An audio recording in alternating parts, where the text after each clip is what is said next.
everyone, welcome to FIMO. So this is the second video for the online job enlightenment. So dito po ninyo malalaman kung ano po yung mga bagay na dapat ninyo i-prepare para bago mag-apply sa online job. So simulan na natin. So things to prepare before applying. Alright, so first you need to have your own computer and internet connection. Second is you need to have your email, Skype account, online portfolio, resume, application letter, PayPal account, Visa card, and debit card. So, bakit kaya kailangan ang computer at internet connection sa pag-apply ng online job? Siyempre, online yan, di ba? Online job, so kinakailangan mong mag-login, kinakailangan mong pumunta sa website kung saan nag-offer yung employer ng trabaho, 'di ba? Kung walang internet, paano ka makakapunta sa website?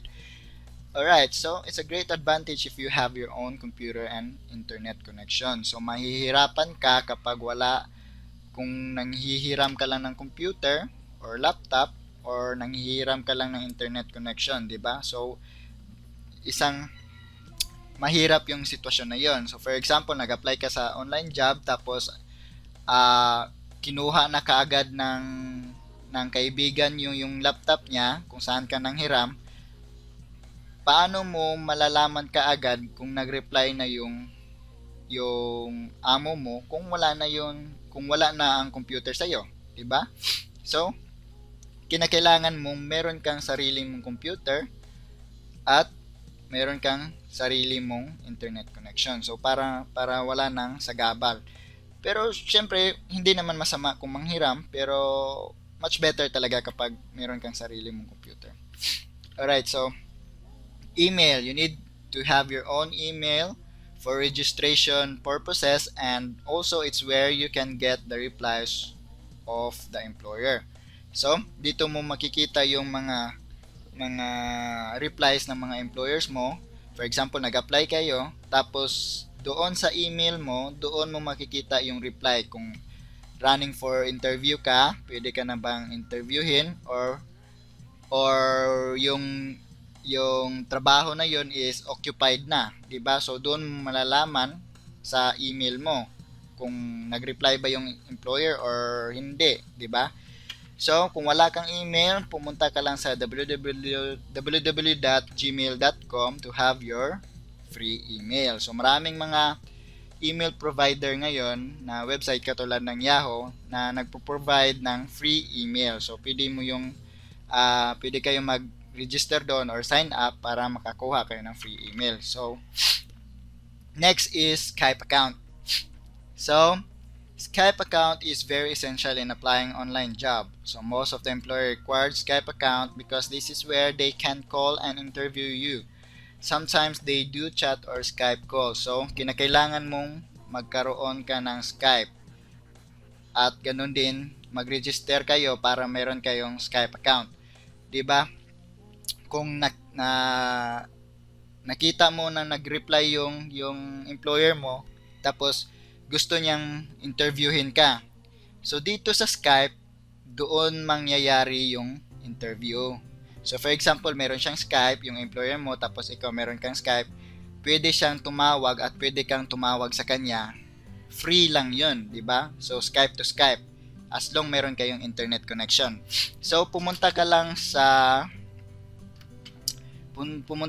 skype.com, tapos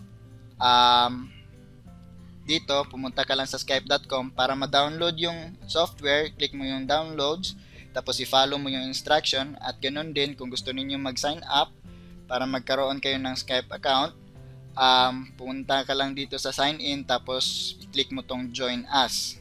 Ayan, so lalabas na yung registration, tapos registration form, tapos i-fill in mo to lahat, tapos i-click mo tong agree to continue. Alright, so yan, meron ka ng Skype at pwede ka nang tumawag, so katulad nito, diba? Alright, so madali lang yan, di ba? So, madali lang i-install yung Skype, tapos sobrang madali lang magkaroon ng Skype account. Alright, so online portfolio. So, ano itong online portfolio? So, an online portfolio is a virtual portfolio where you will put all your samples of videos, images, and documents. It is where your employer sees all the sample stuff that he needs to see in applying the offered job.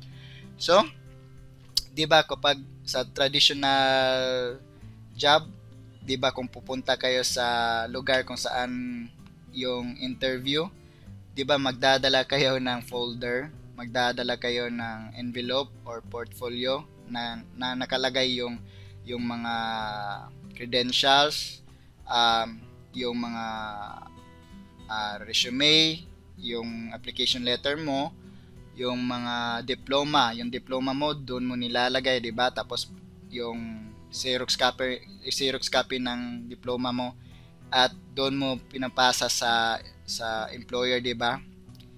Para makikita nila yung work of experience mo, 'di ba? So dito sa online job, meron tinatawag kaming online portfolio. So hindi na kailangan ng employer na hintayin ka na i-upload mo yung mga samples ng work mo or samples ng video editing mo, samples ng images na inedit mo at yung mga documents na kailangan sa trabaho. Kundi ilalagay mo siya lahat sa isang website na nagpo-provide ng online portfolio at automatic kunin mo lang yung link ng ginawa mong online portfolio at ibibigay mo sa amo mo, 'di ba? Pwede mo ilagay sa chat box, i-enter mo doon sa Skype niya, makikita niya kaagad doon. So, ano kaya yung mga website na nagpo-provide ng online portfolio? So, first is ang www.wix.com. Second is ang carbonmade.com. Tapos, third is ang portfoliobox.com. So, ipapakita ko sa inyo yung sample ng online portfolio ko. So, dito, gumawa ko ng logo. Yan, Hezra. Tapos, logo samples. Tapos, video samples. Tapos, contact about me. Alright. So, sa wix.com at yung ibang website na nagpo-provide ng online portfolio, sobrang madali lang gumawa. Drag and drop lang para ka nang naglalaro para mabuo yung online portfolio mo. So, yung gagawin mo lang, i-upload mo yung lahat ng mga samples mo doon. For example, kung videos, i-upload mo sa YouTube tapos ilagay mo lang yung URL doon sa Wix. Tapos lalabas ka agad yung video mo. So, sobrang madali lang, 'di ba? Kung images, i-upload mo lang doon tapos gawin mo lang parang i-fix yung itsura ng website at 'yun. Mayroon ka ng online portfolio. So, sobrang madali lang talaga. Kung gusto niyo mag-try kayong mag-register dito sa tatlo. Tapos, kung meron kayong problema, pumunta lang kayo sa Facebook group ng FIMO at mag-wall post kayo kung ano yung problema ninyo at gagawin namin ang lahat na makatulong sa inyo. Okay? Alright. So, next is resume. So, lahat ng trabaho kailangan talaga ng resume. So, resume is a written compilation of your education, work experience, credential, and accomplishment that is used to apply for jobs. It is one of the most important pieces of any job application. So, in your resume, you must include the following: online portfolio link. So, syempre, kung meron na kayong online portfolio, kunin niyo yung link tapos ilagay niyo sa resume. So, explain niyo doon, ito po yung online portfolio link ko. So, if you want to see my video samples, you can go to my online portfolio link. So, just click this link and you will see the video sample. So, yan, pwede mo yang ilagay sa resume. So, next is ang email mo, tapos contact number, tapos address, at yung last, pwede, kung meron kang Facebook, pwede mo ilagay sa yung Facebook profile or yung link ng Facebook profile mo at ilagay mo sa resume. Kung pwede din yan. So, as long nagpo-provide ka ng magandang information about sa sarili mo, pwede mo i-include sa resume. Alright, so application letter. A letter of application, also known as a cover letter, is a document sent with your resume to provide additional information on your skills and experience. A letter of application typically provides detailed information on why you are qualified for the job you are applying for. Effective application letters explain the reasons for your interest in the specific organization and identify your most relevant skills or experiences. So, sa application letter, palaging tandaan, ilagay mo doon kung bakit qualified ka sa trabaho. So, yan yung purpose kung bakit meron kang application letter. So, your application letter should let the employer know what position you are applying for. So, doon sa application letter, doon mo ilagay kung ano yung trabaho na gusto mong pag-applyan, di ba? So, kung gusto mong mag-apply bilang video editor, gusto mong mag-apply bilang virtual assistant, di ba? So, doon mo ilagay sa application letter. Kung hindi ninyo alam kung paanong gumawa ng application letter at resume, pwede kayo pumunta sa fimo.com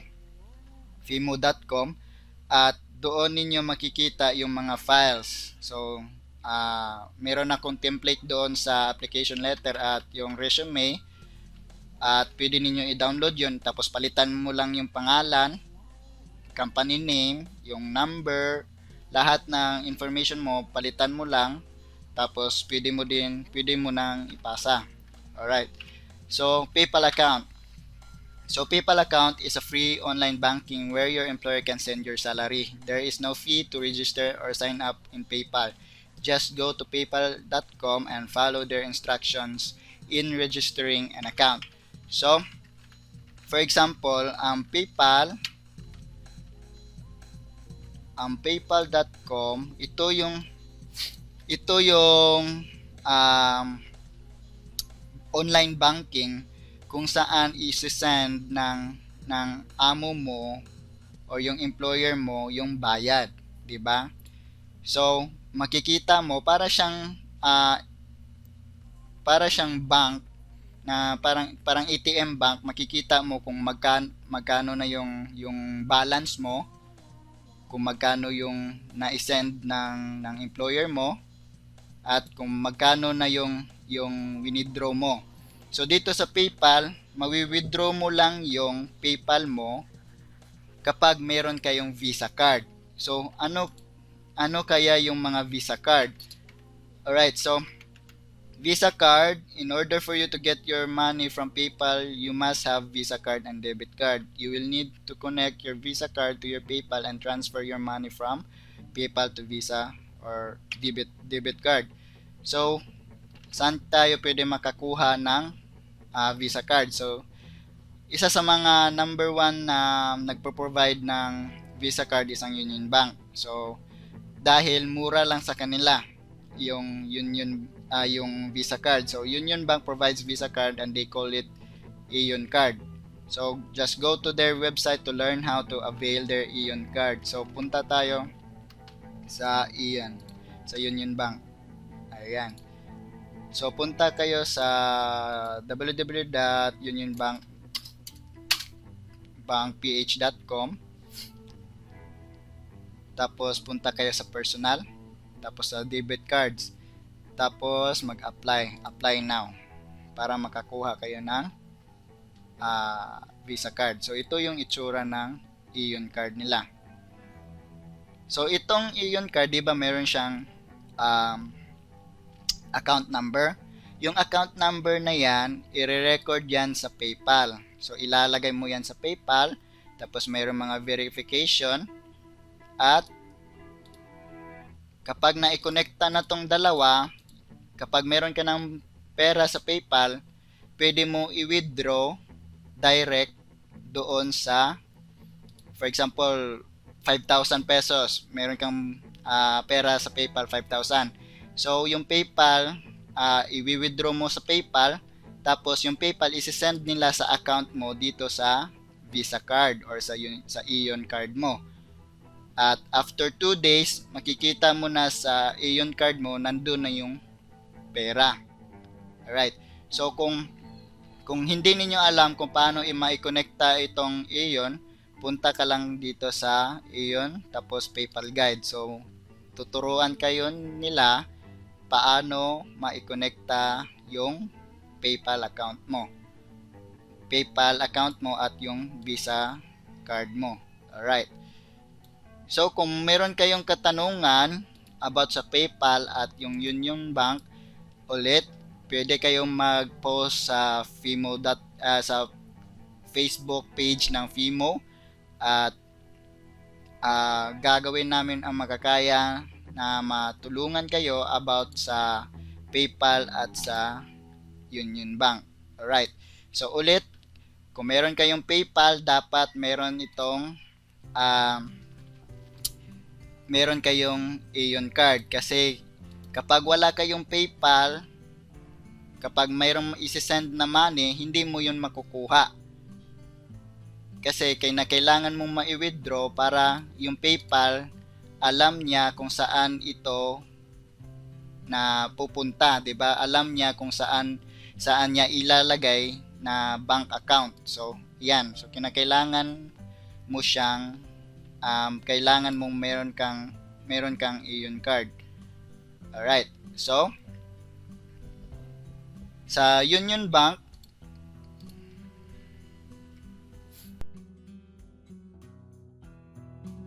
hello everyone, ako po si Ezra, isa po akong internet marketer. Sa lahat po ng mga internet marketer, kung gusto po ninyo na magkaroon po kayo ng idea about internet marketing, online marketing, kung paano po ninyo mas maibenta yung mga products ninyo through online or through Facebook, pumunta lang po kayo sa Ignition Marketing. I-click lang po ninyo yung link below sa video na ito at doon may explain po nila yung mga products po nila at ganoon din nag-o-offer sila sa product nila na tungkol sa Facebook online marketing at ganoon din isa sa mga magaganda nilang product ay yung tungkol sa shortcut to 100k per month. So dito po ninyo malalaman yung mga techniques ng mga nag-internet marketing, kung paano sila nagkakaroon ng idea or nagkakaroon po ng knowledge about magkakaroon ka ng income through internet, 'di ba? So maraming mga tao na hindi nila alam kung paano po magkaroon ng earnings through internet. So marami pong mga techniques at dito lang po sa dito lang po sa Ignition Marketing po ninyo makikita. Okay? Salamat po. Sa Union Bank, after the registration, go to the nearest Union Bank and bring 2 valid IDs and bring cash around 550 to 800 pesos for deposit and registration fee. So kinakailangan mong magbayad para sa registration at yung deposit. Siyempre, kapag mag-deposit ka, kinakailangan kasi ng Union Bank or kailangan kasi ng Ion card mo na meron siyang balance sa loob. Para yung balance na yun yung kukunin na parang verification sa PayPal mo. At yung PayPal na yun, kapag na-verify na, meaning connected na tong dalawa. At pwede mo na ma-withdraw yung pera mo nasa PayPal. Alright. So, pero anyways, kapag meron kayong katanungan, pwede ako makapag-provide ng isang video kung saan kayo tuturuan na ma-connecta yung Union Bank. So, yun yung Ion card mo at yung PayPal. So, sabihin mo lang sa akin mag-wall post ka lang at tuturuan kita. Alright.